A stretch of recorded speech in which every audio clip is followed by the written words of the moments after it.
If Harper had known her life was about to fall apart at Rockefeller Center, she would have stayed in bed. But she didn't know.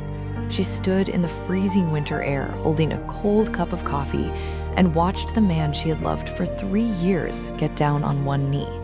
But it wasn't for her. It was for Chloe, her best friend since kindergarten. Chloe looked shocked, pretending she hadn't planned this. The crowd cheered, tourists recorded it all, and Harper felt her stomach twist. This was supposed to be her anniversary dinner. Carter had tricked her. He wanted an audience for his betrayal. Carter slipped a diamond ring on Chloe's finger and stood up. He wrapped his arm around Chloe and said Harper shouldn't be mad. He told everyone that he and Chloe had been holding back feelings for months. Chloe gave Harper a pitying look and said she hoped they could still be friends. Harper felt humiliated. People were staring at her and whispering. She wanted to cry, but she refused. Rage took over. She needed a way to save face. Her eyes landed on a man near the skating rink. He was tall, in a thin, dark coat, messy hair and glasses slipping down his nose. He looked quiet, safe, maybe a teacher or writer. Harper ran over to him and grabbed his arm. The man looked surprised but didn't pull away. Harper faced Carter and announced that she wasn't mad. She said she was already married, and she meant it to be believable. The man wrapped his arm around her shoulders and looked at Carter with cold, calm eyes. He said they could stop interrupting his wife's evening. Carter stammered, trying to figure out who this man was. Harper said he was a professor named Silas. He stared at Carter without saying a word, and Carter finally stepped back. Harper grabbed Silas and walked away. They escaped the crowd, the cameras, and the embarrassment. Harper's knees nearly buckled, but Silas held her steady. She apologized, shaking, and tried to give him money. He refused. He asked what the plan was. Harper explained she needed him to be her husband on paper for 3 months, to make Carter think she was happy. She promised to support him with rent, food, and $500 a month. Silas looked at her and laughed a little. She was serious. He agreed. Harper nearly cried with relief. She pulled him to the subway so they could go to the city clerk's office before it closed. The courthouse ceremony was quick. Harper signed the papers, shaking, and Silas stood with her. They were now officially married. Harper felt safe. She had a shield. They walked to a hot dog cart. Harper bought 2, one for her and one for Silas. He hadn't eaten something so messy in years, but he smiled and said it was the best meal he'd had in a long time. They went back to Harper's small apartment in Queens. It was tiny and messy. Harper apologized for the mess. Silas didn't care. They talked about rules. He would sleep on the couch, she on the bed, then they compromised with a pillow wall. Harper made tea and apologized again. She told Silas she felt like a failure. He told her she wasn't. He said she was interesting and smart, and that Carter was an idiot. Harper blushed. She laughed nervously. She promised to help him get back on his feet, maybe even buy him a coat next week. Silas decided then he would enjoy this. Harper would spoil him, and he would give her the world without her even knowing it. But the quiet didn't last long. A loud banging on the door made Harper and Silas jump. Harper went pale. She knew that knock. It was her landlord. She owed 2 months of rent. If the landlord saw a man living there, he would freak out. Harper tiptoed to the door and looked through the peephole. It wasn't just the landlord. Carter and Chloe were behind him. They had found her. Harper's heart pounded. They were here to check if her marriage was real, to see if she was really living with a professor, or if she had just hired a random man for the day. Harper spun around, panicked. She told Silas they were here. She asked what to do. She looked around at the messy apartment and felt small. Carter would laugh at her. He would see Silas on the lumpy couch and know it was all fake. Silas stood up slowly. Suddenly, his slouch was gone. He walked to Harper, tucked a strand of hair behind her ear, and told her to open the door. Harper shook her head. She said she couldn't. They would ruin her. Silas smiled, a sharp, confident smile that made Harper shiver. He told her to trust him. He said he would handle it. If they wanted a show, he would give them one. Without waiting, he reached past her and unlocked the door. The door swung open. Carter and Chloe's sneering faces were there. Harper held her breath. She expected them to laugh. She expected disaster, but she didn't know who she had just married. She didn't know that the man in the worn coat could crush Carter's family if he wanted, and she had no idea what Silas was about to do next. The hallway of the apartment building smelled bad, like old food and cleaning chemicals. This was very different from Chloe, who smelled like expensive perfume. Chloe stood in the doorway and made a face, like the air itself was disgusting. She looked around Harper's small living room as if she thought she might get sick just by standing there. Carter stood behind Chloe, leaning against the doorframe. He was smiling in a mean way. Harper wanted to scream. Carter looked Silas up and down. He noticed Silas's old coat, messy hair, and cheap shoes. He laughed loudly and asked Harper if this was the professor she had been talking about. He made a joke and asked if the school paid Silas with food stamps instead of money. Harper felt her face get hot with shame. She stepped forward, trying to block their view of her messy apartment. She wanted to protect Silas from their insults. She told Carter and Chloe to leave. She said they didn't belong there. Her voice shook because she was scared. Carter liked hurting people with his words, and right now, Harper felt very small in her own home. But Silas didn't step back. He stepped forward.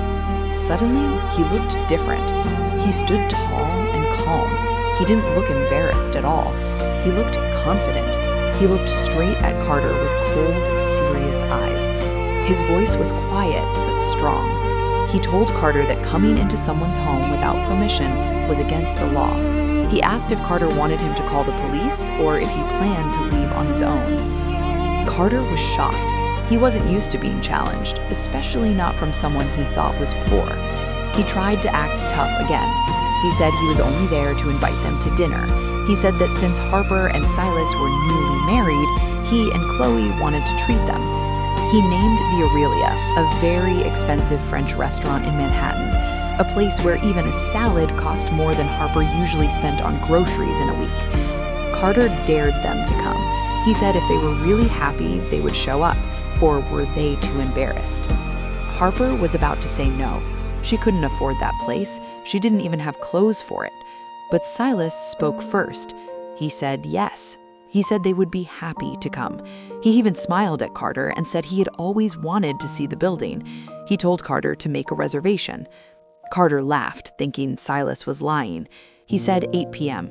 Then he grabbed Chloe's hand and left, still smelling like expensive cologne. As soon as the door closed, Harper dropped onto the couch. She buried her face in her hands. She asked Silas why he had agreed.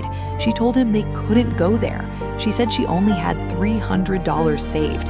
That wouldn't even pay the tip at a restaurant like that. She started pacing around the room, panicking. She imagined Carter ordering expensive food, the waiter bringing a huge bill, and everyone laughing at her and Silas. Silas leaned against the wall and watched her calmly. He didn't look worried at all. He told her not to stress about the money. He said he had some savings from teaching. Harper stopped pacing and looked at him sadly. She knew teachers didn't make much money. She didn't want him spending his little savings because of her pride. She took a deep breath and made a decision. She would use her credit card. It was an emergency. She wasn't going to let Carter win. She wasn't going to let Carter treat Silas like garbage. She grabbed Silas's hand and told him to get ready. She said if they were going to do this, they would do it properly. She went to her closet and pulled out her only nice dress, a simple travel cloth she had bought on sale years ago. It wasn't fancy, but it fit her well. She told Silas to wear the suit under his coat. It was a little wrinkled, but it still looked good. Harper found a lint roller and started cleaning Silas's coat. She brushed off his shoulders and fixed his collar. Silas stood still and let her do it. He looked down at her and watched how serious she looked. He smelled her shampoo. It smelled like cheap flowers, but it was nice. His chest felt tight in a strange way. No one had taken care of him like this in a long time. People usually helped him because they were paid. Harper was doing it because she cared. They took this subway to Manhattan. Harper talked the whole way. She told Silas which fork to use for salad.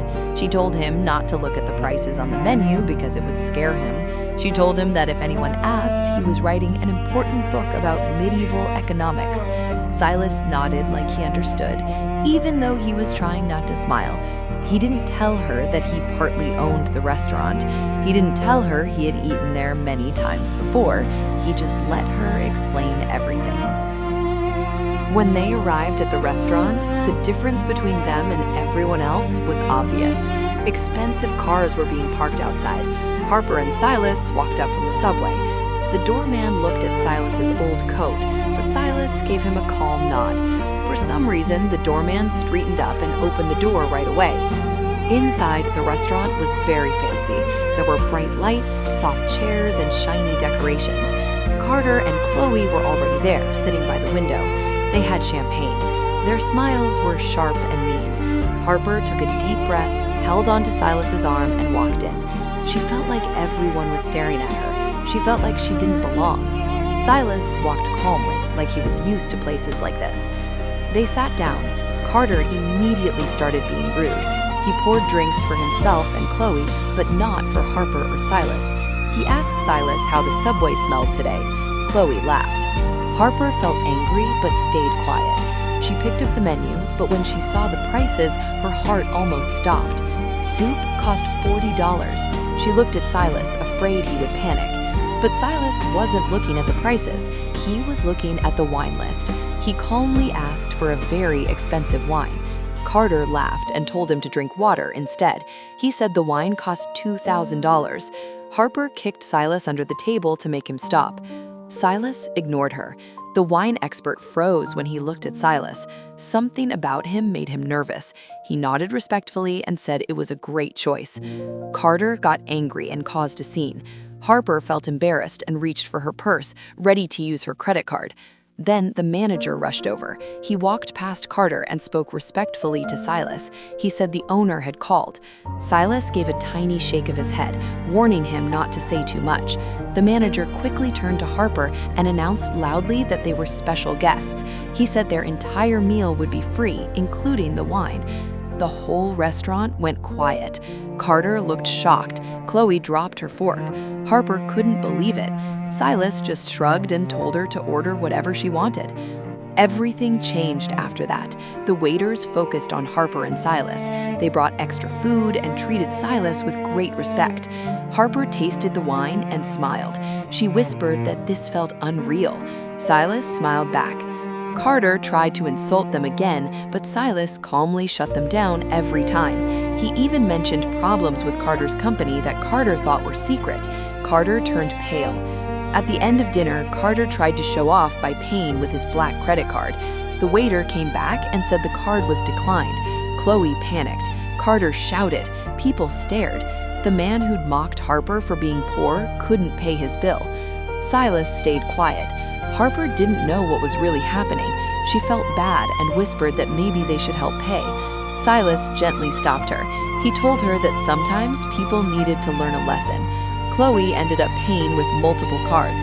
She and Carter left quickly, embarrassed. Outside, Harper laughed harder than she ever had. She said it was the best night of her life.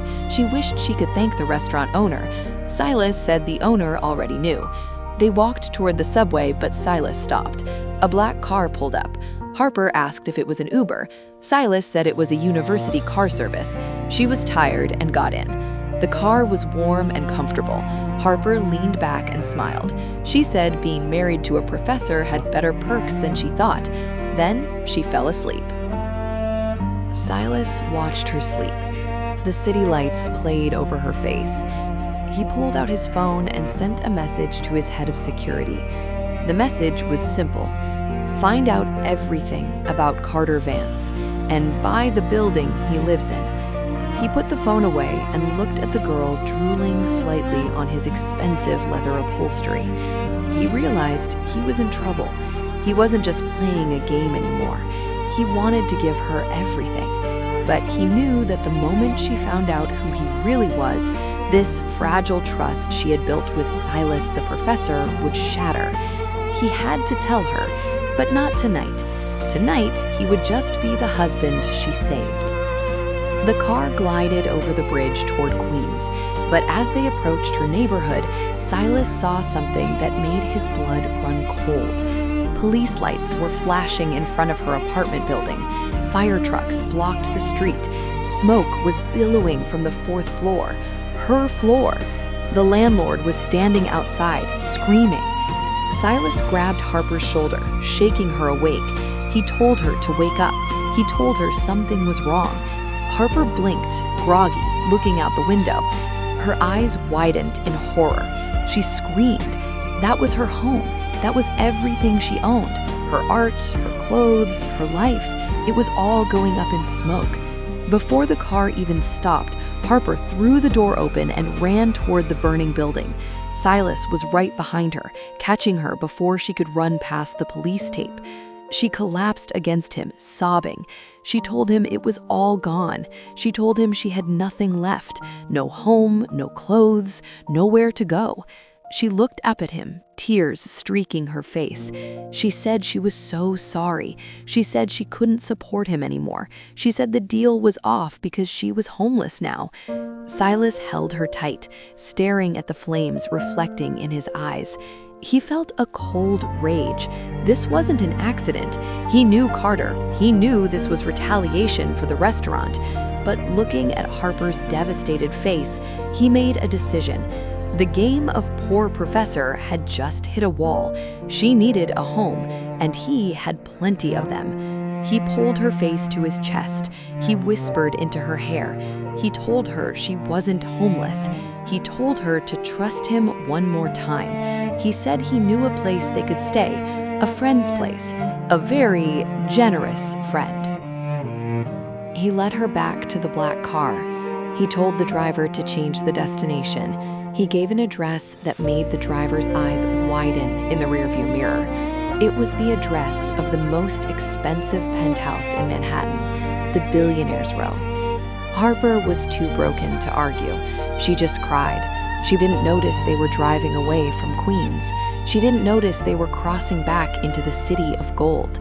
She didn't know that she wasn't just losing a shabby apartment, she was moving into a palace. But as the car sped through the night, Silas knew one thing for sure. War had been declared, and Carter Vance had just made the biggest mistake of his life. The car ride was a blur of neon lights and exhaustion, the city streaming past the tinted windows like a river of diamonds. Harper had cried until she had no tears left, her head resting heavily on Silas's shoulder. She didn't question where they were going. She didn't have the energy to question why the university car was pulling up to the curb of the Obsidian Tower, a building so exclusive that Harper usually crossed the street to avoid looking at the intimidating doormen. When they walked inside, the front desk worker looked up. His eyes went wide when he saw Silas. He almost said something, like welcoming Silas home, but Silas gave him a sharp look and pressed his finger to his lips. The man immediately stopped talking and nodded. He sent them to a private elevator.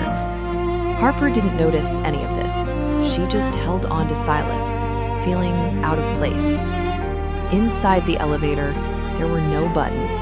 Silas placed his hand on a scanner, and the doors closed. The ride up felt smooth and quiet. Harper softly asked where Silas's friend lived. She asked if his friend was rich. Silas gently wiped dirt from her face and lied easily. He said his friend was successful. He said the friend traveled almost all year and needed someone to watch the place. He said he had asked for a favor. The elevator opened directly into a massive apartment. Harper gasped. This wasn't a normal home, it was huge. Windows covered the walls, showing the whole city below. Everything looked clean, modern, and expensive. Harper was scared to step inside. She said she couldn't stay there. She said she would ruin something. She said she didn't belong in a place like this. Silas told her to stop. He said just for tonight she could stay. He led her to a bedroom bigger than her old apartment. He told her to shower and clean off the smoke. He said he would find clothes for her. The bathroom was made of marble. The shower felt amazing. Harper washed away the smell of fire. When she came out, she saw new pajamas on the bed, still with tags on them. She asked Silas where they came from. He said his friend's sister left them behind. The pajamas fit perfectly, too perfectly. Harper didn't think about it. She sat on the couch while Silas made toast. She realized she was starving. After eating, she fell asleep right there. Silas watched her sleep. Then he went to the balcony and made a phone call. His voice changed. He told his security team to find out who started the fire. He said he wanted to destroy Carter's life piece by piece. The next morning, Harper woke up confused. Then she remembered everything. On the table, she saw a note and a black credit card. Silas's note said she should buy clothes because she had nothing to wear. The card felt heavy. Harper felt sick holding it. She didn't want to use someone else's money, but she had no clothes. She had to work. She decided she would spend as little as possible. The building staff gave her a car. The driver took her to Fifth Avenue, even though she tried to argue. When she arrived, Harper felt small. The stores were expensive. She went into a department store and headed straight for the sale rack. That's when she heard Chloe's voice. Chloe saw her and smiled cruelly. She mocked Harper's clothes and loudly talked about the fire. Carter joined her.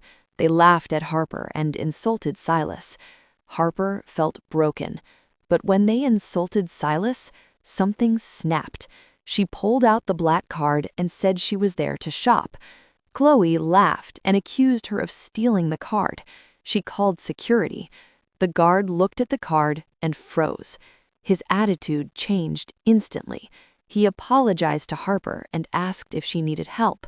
Chloe lost it, but instead of helping her, security kicked Chloe and Carter out of the store. The staff treated Harper like royalty. She tried on expensive clothes. She didn't check prices. She bought everything. At the same time, Silas was in a boardroom. He was wearing a perfect suit.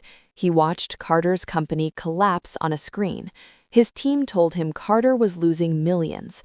They also told him they had proof Carter paid someone to start the fire. Silas said not to arrest Carter yet. He wanted Carter to lose everything first. Silas got a message saying Harper had spent money at the store. He smiled. He went home and changed back into the poor professor. When Harper came back with shopping bags, she hugged Silas and thanked him. She told him about Chloe getting kicked out. She asked about his mysterious friend. Silas lied again and said his friend was just good with banks. He asked if she was hungry. He pretended he couldn't cook.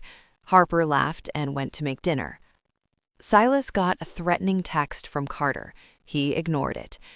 Later, Harper said she felt safe for a first time in a while. But she didn't know she was being watched. The next morning, as Harper left the Obsidian Tower to go to her office, she didn't notice the black van parked across the street.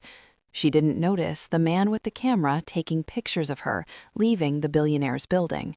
And she certainly didn't know that by the time she got to work, those pictures would be on every gossip blog in the city, with the headline, "Desperate Ex-Girlfriend Becomes High-End Escort." The war was just beginning, and Harper was about to find out that being a billionaire's secret wife came with a target on her back. The morning sun hit the glass front of the graphic design office in Soho, but for Harper, walking into the lobby felt really cold, like stepping into a freezer. The usual sounds of coffee machines and people talking in the morning weren't there. Instead, it was completely quiet, and the quiet felt heavy, like it was hard to breathe. Harper swiped her badge.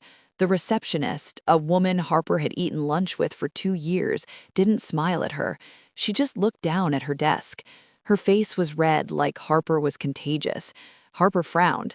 She looked at herself in the elevator mirror. Her new coat, a fancy beige trench she bought with the black card, looked perfect.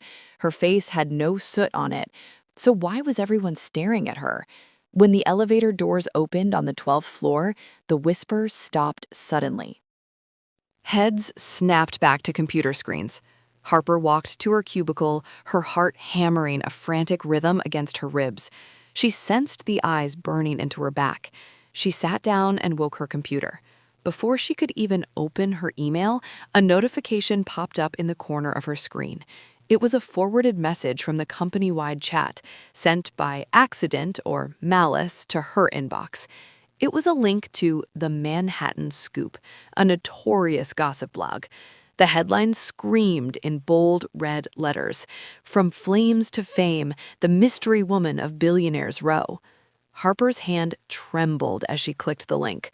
A photo filled the screen. It was grainy but undeniable. It showed her stepping out of the Obsidian Tower yesterday morning, looking disheveled in her smoke-stained clothes, getting into the black town car. The article was vicious. It claimed that an unnamed woman, recently dumped by shipping heir Carter Vance, had been spotted entering the private residence of a reclusive tycoon. It insinuated that she was a high-end companion hired to keep the penthouse warm. It insinuated that her marriage to a mystery man in a worn coat was a cover-up for her illicit activities. Bile rose in Harper's throat. They were calling her an escort. They were saying Silas was a prop. Carter's fingerprints were all over this. Only he knew about the fire. Only he knew enough to twist the knife this deep. "Harper?" The voice was sharp. It was her boss, Marcus. He stood at the door of his glass office, looking grim. He waved her in. Harper stood up, her legs feeling like jelly. The walk to his office felt like a march to the gallows. She stepped inside, and Marcus didn't offer her a seat. He threw a printed copy of the article onto his desk. He told her that this company relied on its reputation. He said they worked with high-profile clients who valued discretion. He said he couldn't have an employee who was involved in public scandals of this nature. Harper tried to defend herself. She choked out that it was a lie. She said she was staying at a friend's house because her apartment burned down. She pleaded with him to believe her. Marcus sighed, looking at her with a mix of pity and annoyance. He said it didn't matter what was true, it mattered what people believed. He told her to pack her things. He was letting her go. The injustice of it hit her like a physical blow. Fired for a lie? She stumbled out of the office, tears blurring her vision. She grabbed her purse, leaving her personal items behind. She couldn't bear to pack while her coworkers watched. She ran to the elevator, pressing the button repeatedly, desperate to escape. As the doors closed, she heard a laugh. She looked up to see Chloe standing in the lobby, holding an iced coffee, smiling like a shark. Chloe had come to watch the show. She waved a little finger at Harper as the doors shut, sealing her in her misery. Harper didn't go back to the penthouse. She couldn't. She felt dirty. She felt like she was dragging Silas into the mud with her. If the media found out who Silas really was, a humble professor, they would destroy him too. They would mock him for being married to a woman the world thought was a whore. She sat on a bench in Central Park, watching the tourists, feeling the cold seep into her bones. She turned off her phone. She sat there for hours until the sun began to set and the city lights flickered on, mocking her with their promise of a life she couldn't have. Meanwhile, the atmosphere in the penthouse was terrifying. Silas stood by the window, staring out at the park, his phone pressed to his ear. His voice was a low, dangerous growl. He was speaking to the editor-in-chief of the Manhattan Scoop. He didn't threaten a lawsuit. He didn't yell. He simply stated that if the article wasn't taken down in 5 minutes, the media conglomerate that owned the blog would find its server farms seizing up and its advertising revenue blocked by a mysterious global firewall. He told the editor to print a retraction, a full apology, and he wanted the source of the story named. He hung up and dialed his head of security. He asked where she was. The security team, who had been tracking Harper's phone since she'd left the building, reported that she was sitting on a bench near the boathouse, and she hadn't moved in 4 hours. Silas felt a crack in his heart. He grabbed his coat, not the worn one, but a cashmere overcoat that cost more than a car, and stormed out. He didn't care about his cover anymore. He needed to get his wife. When he found her, she was shivering, staring blankly at the dark water of the lake. Silas didn't say a word. He walked over and wrapped his coat around her. Harper flinched, looking up. When she saw it was him, she broke. She buried her face in his chest, sobbing. She told him to leave her. She told him about the article. She said everyone thought she was selling herself. She said she was a disgrace, and he should annul the marriage before his reputation was ruined too. Silas pulled her to her feet, his grip iron tight. He looked her in the eyes, his expression fierce. He told her to listen to him. He said he didn't care what the world thought. He said he knew who she was. She was Harper. She was the woman who bought a hot dog for a stranger. She was the woman who stood up to bullies, and he wasn't going to let them win. He wiped a tear from her cheek with his thumb. He told her they were going out tonight. Harper shook her head. She said she couldn't face anyone. Silas smiled, a cold, determined smile. He told her that tonight was the annual tech gala at the Metropolitan Museum. It was the biggest event of the year. Carter Vance would be there, begging investors to save his failing company. Silas said he had received an invite through the university's donor program. He said they were going to walk in there, heads held high, and show them that they weren't broken. Harper hesitated. She looked at his determined face. She saw the belief in his eyes. She nodded slowly. If he could be brave, she could be brave too. They went back to the penthouse, but this time, Silas didn't let her just shower and change. He made a call. Within 30 minutes, a team of 3 people arrived, a stylist, a makeup artist, and a hairdresser. They rolled in racks of gowns and cases of cosmetics. Harper looked at Silas, wide-eyed. She asked how he afforded this. Silas lied slowly. He said the owner of the penthouse owed him a huge favor and sent his personal glam squad. He told Harper to just enjoy it. For the next 2 hours, Harper was transformed. They scrubbed her skin until it glowed. They painted her lips a deep, defiant crimson. They styled her hair into sleek, old Hollywood waves. And then, the dress. It was a gown of midnight blue velvet, off the shoulder, with a slit that went up to her thigh. It was elegant, regal, and dangerous. When Harper stepped out of the bedroom, Silas stopped dead in his tracks. He was wearing a tuxedo that fit him perfectly because it was bespoke. He stared at her, forgetting to breathe.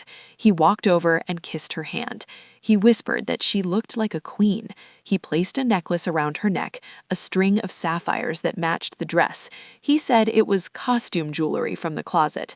Harper didn't know they were real Burmese sapphires worth $3 million. The ride to the Met was silent, filled with nervous energy.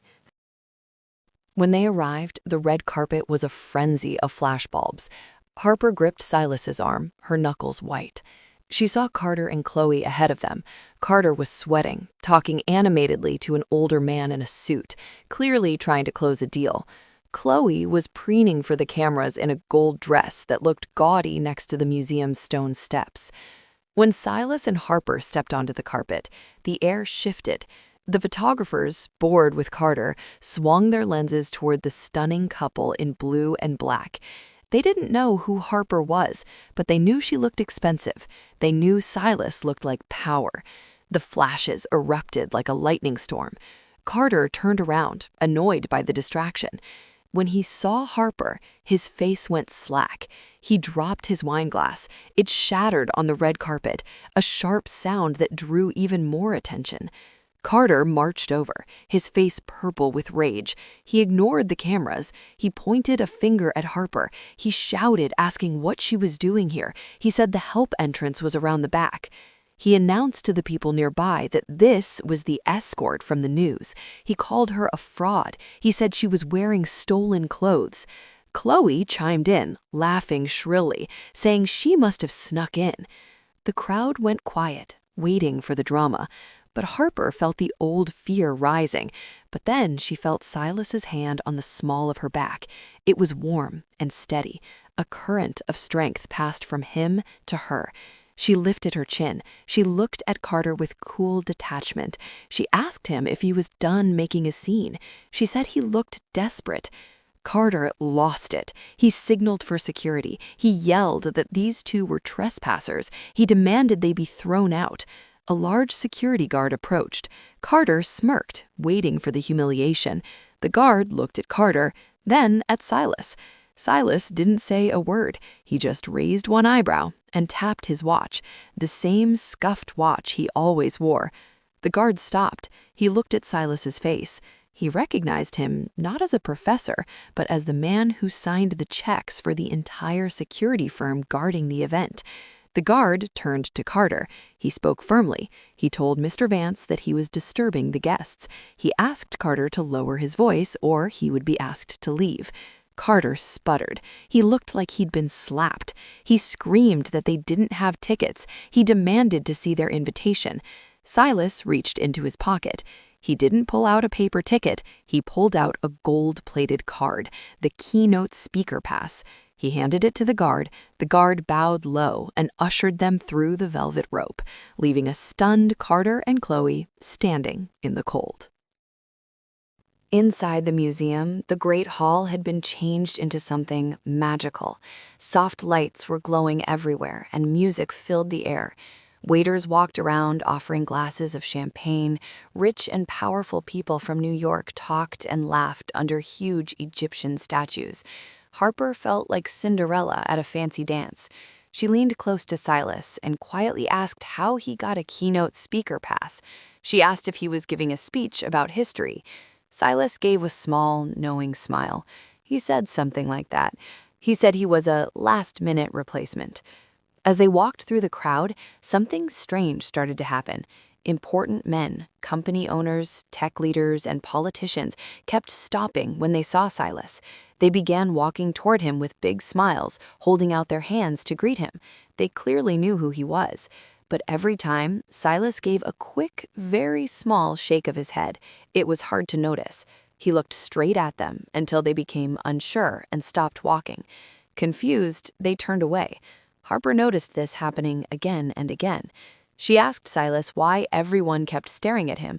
Silas smiled and said it was because he was walking with the most beautiful woman in the room. Harper blushed and believed him. She did not realize the real reason. They reached their table. Carter and Chloe had also gotten inside. They were sitting far in the back near the kitchen doors. Harper and Silas were taken to table 1. It was right in front of the stage. This table was for the most important guests. Harper sat down, her hands shaking. She whispered there must be a mistake. Only billionaires sat at this table. Silas calmly poured her a glass of water. He told her not to question her good luck. He said maybe the universe was finally saying sorry to her. The lights in the room dimmed down. A famous tech billionaire named Richard Sterling walked onto the stage. He tapped the microphone and welcomed everyone. He said tonight was special because there was a surprise guest, a man who almost never showed himself in public, a man who had completely changed the global shipping industry, the same industry Carter's family used to control. In the back of the room, Carter suddenly paid attention. He whispered to Chloe that this must be the investor he was hoping to meet. He fixed his tie, ready to impress him. Sterling kept talking. He said this man was a mystery, a legend, a giant in business. He said he was proud to introduce the chairman of the Blackwood Group. A spotlight began moving across the room. Harper clapped politely, excited to see who this famous man was. She looked around, expecting an old man with gray hair and a cane. The spotlight passed politicians, it moved past celebrities. Then it slowed when it reached table 1. It stopped. It stopped on Silas. The room exploded with applause. Harper froze. Her hands were still raised in the middle of clapping. She slowly turned her head and looked at the man sitting next to her, the man in the tuxedo, the man she believed was a poor history professor who ate hot dogs and slept on her couch. Silas did not stand right away. He looked at Harper. His eyes were full of regret, sadness, and love. He reached out and squeezed her hand.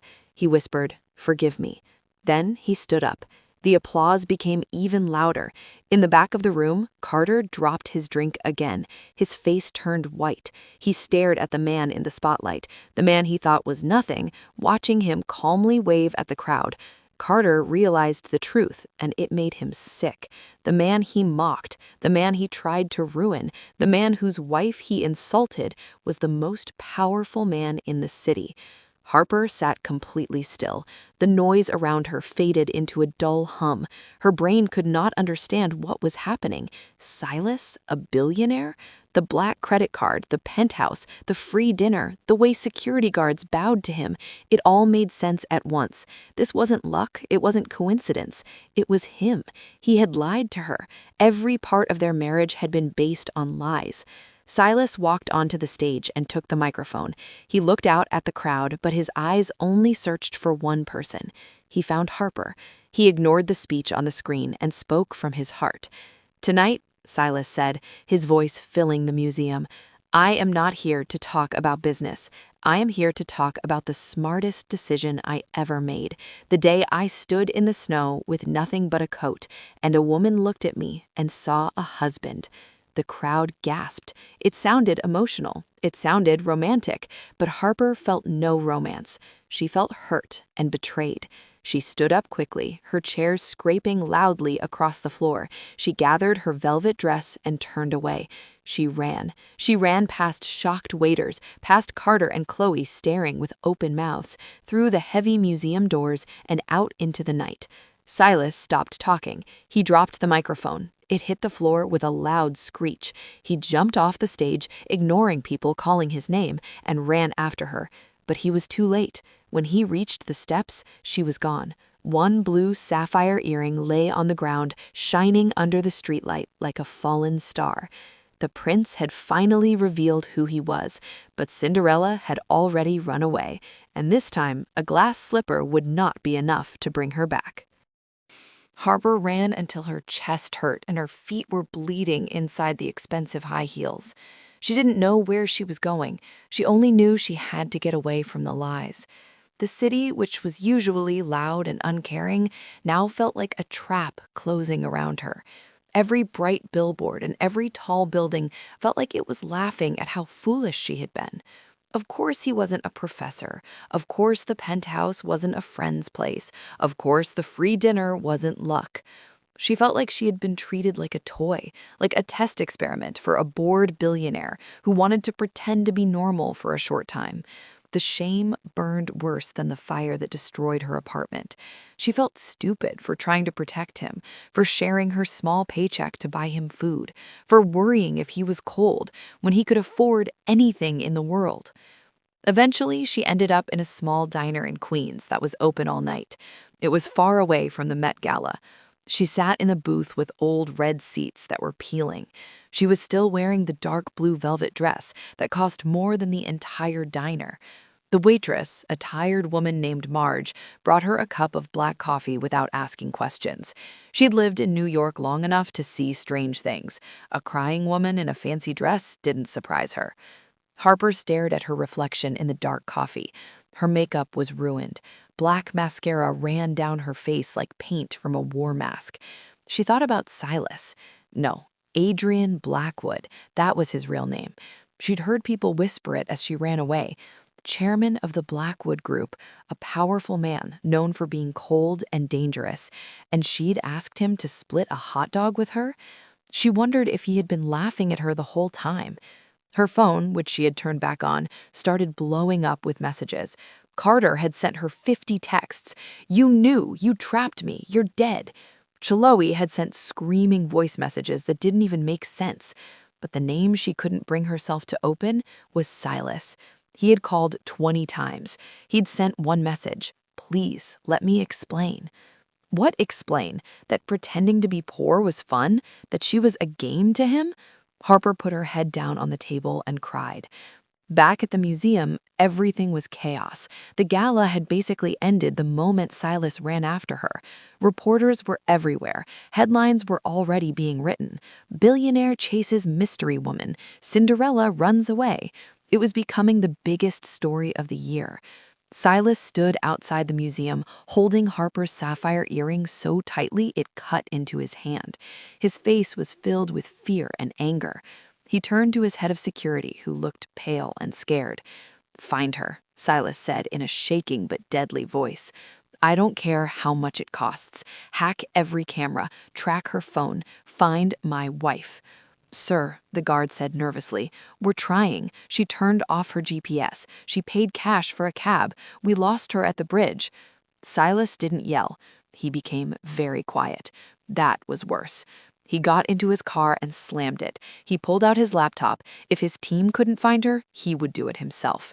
He broke into traffic systems. He checked financial records. Then he saw it, a charge for coffee at Marge's Diner in Queens.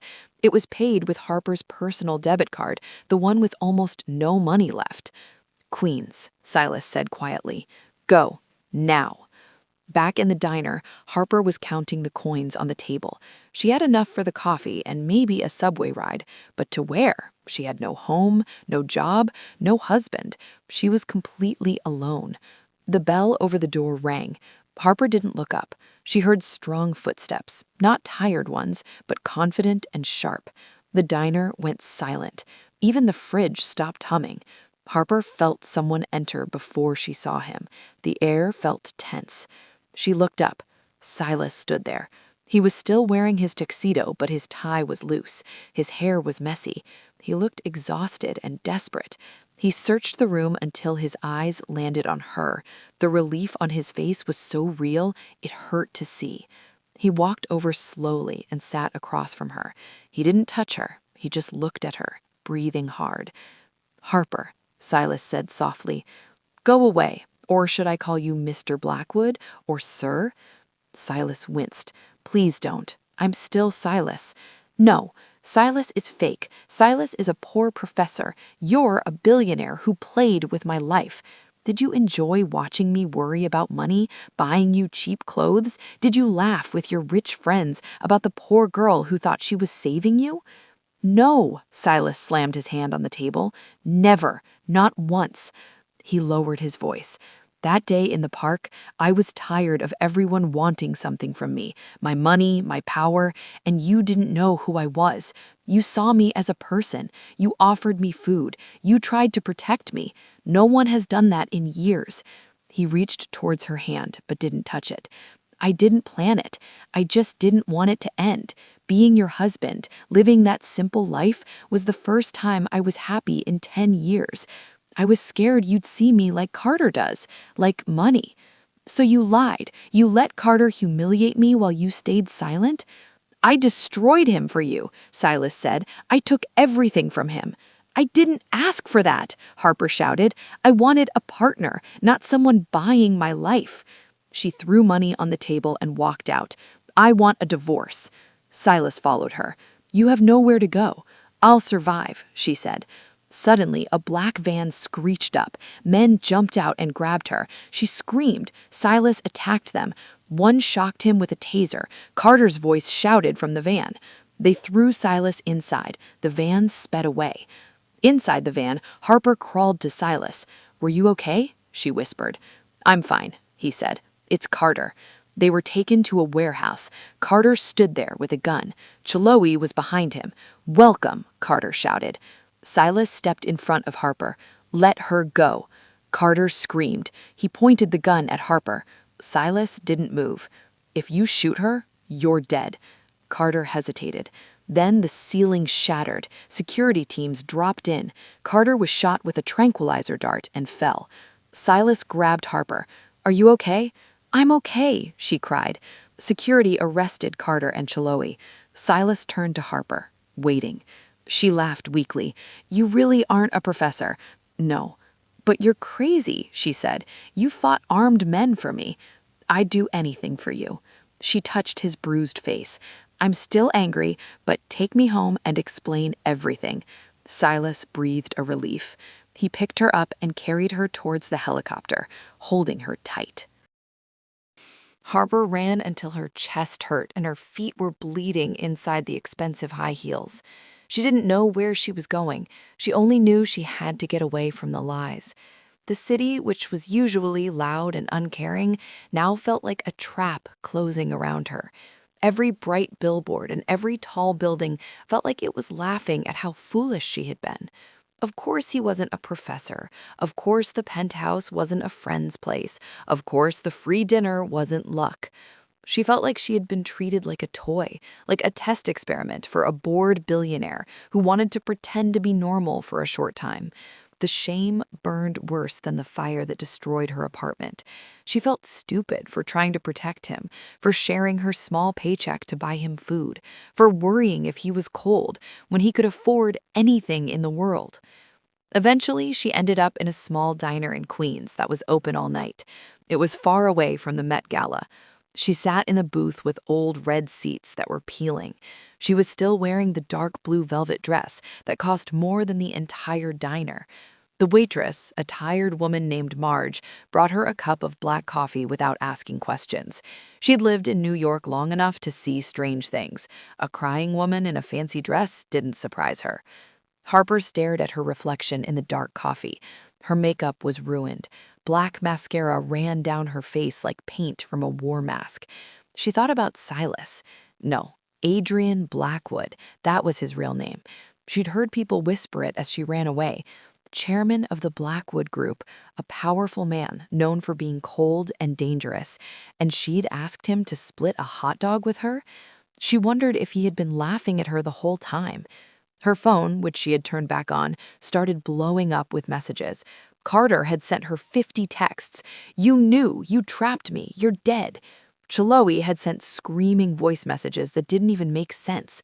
But the name she couldn't bring herself to open was Silas. He had called 20 times. He'd sent one message: "Please, let me explain." What explain? That pretending to be poor was fun? That she was a game to him? Harper put her head down on the table and cried. Back at the museum, everything was chaos. The gala had basically ended the moment Silas ran after her. Reporters were everywhere. Headlines were already being written. Billionaire chases mystery woman. Cinderella runs away. It was becoming the biggest story of the year. Silas stood outside the museum, holding Harper's sapphire earring so tightly it cut into his hand. His face was filled with fear and anger. He turned to his head of security, who looked pale and scared. "Find her," Silas said in a shaking but deadly voice. "I don't care how much it costs. Hack every camera, track her phone, find my wife." "Sir," the guard said nervously, "we're trying. She turned off her GPS. She paid cash for a cab. We lost her at the bridge." Silas didn't yell. He became very quiet. That was worse. He got into his car and slammed it. He pulled out his laptop. If his team couldn't find her, he would do it himself. He broke into traffic systems. He checked financial records. Then he saw it. A charge for coffee at Marge's Diner in Queens. It was paid with Harper's personal debit card, the one with almost no money left. "Queens," Silas said quietly. "Go. Now." Back in the diner, Harper was counting the coins on the table. She had enough for the coffee and maybe a subway ride, but to where? She had no home, no job, no husband. She was completely alone. The bell over the door rang. Harper didn't look up. She heard strong footsteps, not tired ones, but confident and sharp. The diner went silent. Even the fridge stopped humming. Harper felt someone enter before she saw him. The air felt tense. She looked up. Silas stood there. He was still wearing his tuxedo, but his tie was loose. His hair was messy. He looked exhausted and desperate. He searched the room until his eyes landed on her. The relief on his face was so real, it hurt to see. He walked over slowly and sat across from her. He didn't touch her. He just looked at her, breathing hard. "Harper," Silas said softly, "go away. Or should I call you Mr. Blackwood or Sir?"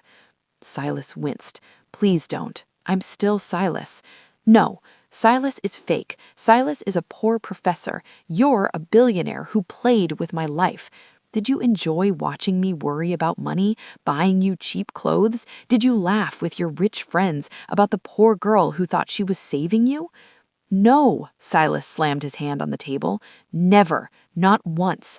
He lowered his voice. That day in the park, I was tired of everyone wanting something from me, my money, my power, and you didn't know who I was. You saw me as a person. You offered me food. You tried to protect me. No one has done that in years.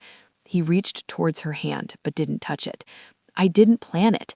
I just didn't want it to end. Being your husband, living that simple life, was the first time I was happy in 10 years. I was scared you'd see me like Carter does, like money. So you lied. You let Carter humiliate me while you stayed silent? I destroyed him for you, Silas said. I took everything from him. I didn't ask for that, Harper shouted. I wanted a partner, not someone buying my life. She threw money on the table and walked out. I want a divorce. Silas followed her. You have nowhere to go. I'll survive, she said. Suddenly, a black van screeched up. Men jumped out and grabbed her. She screamed. Silas attacked them. One shocked him with a taser. Carter's voice shouted from the van. They threw Silas inside. The van sped away. Inside the van, Harper crawled to Silas. Were you okay? She whispered. I'm fine, he said. It's Carter. They were taken to a warehouse. Carter stood there with a gun. Chloe was behind him. Welcome, Carter shouted. Silas stepped in front of Harper. Let her go. Carter screamed. He pointed the gun at Harper. Silas didn't move. If you shoot her, you're dead. Carter hesitated. Then the ceiling shattered. Security teams dropped in. Carter was shot with a tranquilizer dart and fell. Silas grabbed Harper. Are you okay? I'm okay, she cried. Security arrested Carter and Chloe. Silas turned to Harper, waiting. She laughed weakly. You really aren't a professor. No. But you're crazy, she said. You fought armed men for me. I'd do anything for you. She touched his bruised face. I'm still angry, but take me home and explain everything. Silas breathed a relief. He picked her up and carried her towards the helicopter, holding her tight. Back to the penthouse, he asked. No, Harper said. She rested her head on his shoulder. Let's get a hot dog first. I'm really hungry. Silas laughed. It was a real laugh, loud, relaxed, and happy. Hot dogs it is. The helicopter blades cut through the cold night air. The steady chopping sound made Harper feel it in her chest. Far below them, New York City looked like a giant map of glowing lights, full of energy and movement. The city didn't care about what had just happened at the docks. Life went on. Harper sat inside the helicopter, wrapped in a warm blanket. She leaned her head on Silas's shoulder. He had been holding her hand since the helicopter took off. His grip was strong, like he was afraid that if he let go, she might disappear. They didn't actually stop at a hot dog stand.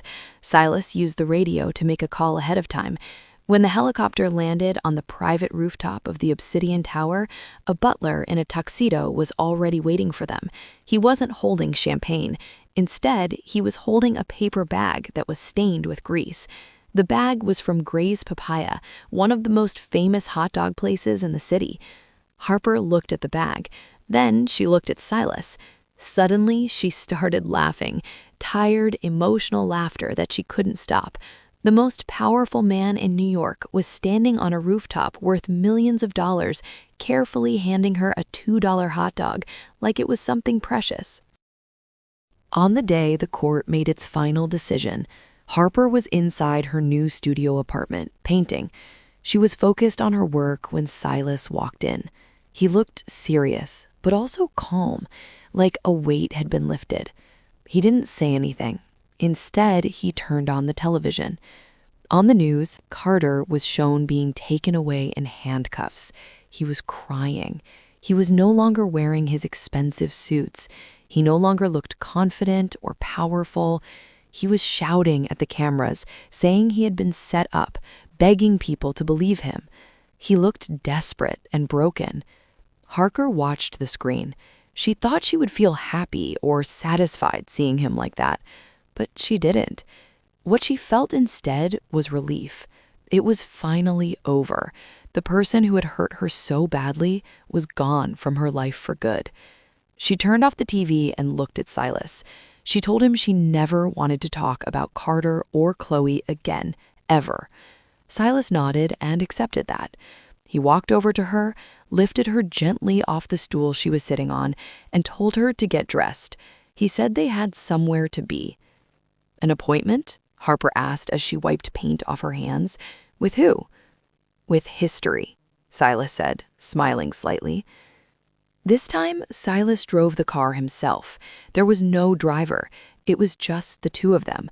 They rode in an old-fashioned convertible, the wind blowing through their hair. He drove them straight into the middle of the city, toward Rockefeller Center. Harper became tense as they got closer. This place held bad memories for her. It was where her heart had once been broken. She didn't understand why he was bringing her here. But when they turned the corner, Harper stopped breathing for a moment. The plaza was completely empty. It was a Saturday night in New York City, yet Rockefeller Center had no people in it at all. Barricades blocked the entrances. Security guards stood around the area, stopping confused tourists from coming in. The huge Christmas tree was fully lit, glowing brightly against the dark sky. The ice skating rink was empty. No skaters. The ice was smooth and shiny, like a mirror. Silas parked the car. He stepped out, walked around to her side, and opened her door. He held out his hand. Harper took it, her heart pounding. They walked onto the empty plaza. The silence was magical. It was just them, the lights and the ghosts of the past being pushed away by the reality of the present. They walked to the exact spot where Carter had proposed to Chloe, the spot where Harper had grabbed a stranger's arm. Silas stopped. He turned to face her. He looked nervous. The man who could buy countries looked terrified.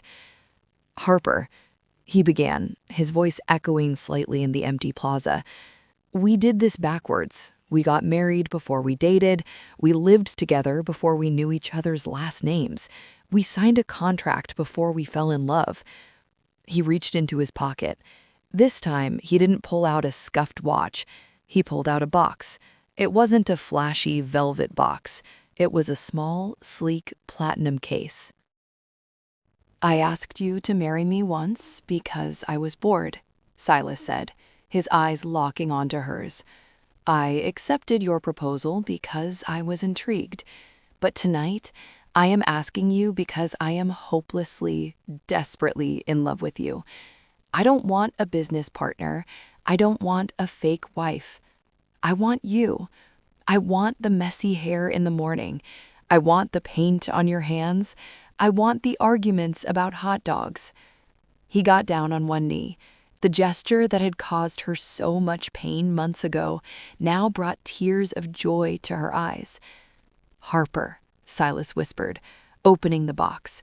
Inside sat a diamond, but it wasn't just a white diamond. It was a rare pink diamond surrounded by tiny sapphires, the color of the dress she wore the night she ran away and the night he found her. Will you do me the extraordinary honor of being my wife? For real this time? Harper looked at him. She looked at the ring, which was beautiful, but then she looked at his face. She saw the man who had slept on a lumpy couch for her, the man who had fought thugs for her, the man who had cleared out Rockefeller Center just to rewrite her bad memory. Yes, she choked out. Yes, Silas, yes. He stood up and slipped the ring onto her finger. It fit perfectly. He kissed her, and at that moment, fireworks exploded overhead. Harper jumped, laughing. Silas had really thought of everything. As the colors rained down over the city, Harper buried her face in his chest. She whispered that he was insane. She said this was too much. It's never too much, Silas murmured into her hair. You were humiliated in public. I wanted you to be worshipped in public. They walked off the plaza hand in hand, past the cheering crowds behind the barricades who had watched the proposal. But this time, Harper didn't hide. She waved. She held her head high. She wasn't the victim anymore. She was the main character. 1 year later, the opening of Harper Blackwood Gallery in Chelsea was the event of the year. The line wrapped around the block. Inside, the walls were lined with Harper's work, vibrant, chaotic, emotional pieces that told the story of a girl who lost everything and found herself. Harper stood in the center of the room, wearing a gold dress, holding a glass of champagne. She looked radiant. She was confident. She was happy. Silas stood a few feet away, talking to the mayor, but his eyes never left her. He watched her navigate the room, charming the critics, laughing with her new friends.